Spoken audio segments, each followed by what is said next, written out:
நான் அந்த உரைக்குள்ள போறதுக்கு முன்னாடி உண்மையாவே நான் உணர்ச்சி வசப்பட்டுட்டேன். எனக்கு அவருக்கு முன்னாடி உட்காரவே வரல. ஏன்னா புரட்சியாளர் அம்பேத்கரே வந்தது மாதிரி எனக்கு இருந்தது. ஏன்னா அவரை நம்ம பார்க்கல. நிஜமாவே நான் ரொம்ப ஒரு மாதிரி ஒரு ஸ்டேட்டுக்கு போயிட்டேன். நான் அது புகழ்ச்சிக்காக சொல்லவில்லை. அவர் புரட்சியாளர் அம்பேத்கர் வந்திருந்தால், அவருடைய காலத்திலே அவர் அருகில் இருக்கக்கூடிய வாய்ப்பு கிடைத்திருந்தால் நான் எப்படி இருந்திருப்பேனோ, திடீரென்று அவரை பார்க்கக்கூடிய வாய்ப்பு கிடைத்தால் செய்வதறியாது, கைகால் ஓடாது எப்படி நின்றிருப்பேனோ அது மாதிரி தான் நான் நின்னேன். உண்மையாக அவர் நின்றுட்டு இருக்கும் போது அவர் பக்கத்துல உட்கார கூட எனக்கு ஒரு மாதிரி இருந்துச்சு. ஏன்னா அவர் வேற ஒரு வேஷம் போட்டுக்கலாம். ரஜினி என்று அவருடைய பெயர், அரசு ஊழியராக பணியாற்றுகிறார். மிக சிறப்பாக அம்பேத்கருடைய அந்த உருவத்திலேயே வந்து அமர்ந்திருக்கிறார்.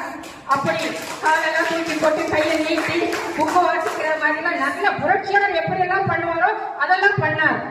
மிகச்சிறந்த ஒரு முயற்சி. பாராட்டுக்கள். இந்த முயற்சியை எடுத்த உங்களுக்கு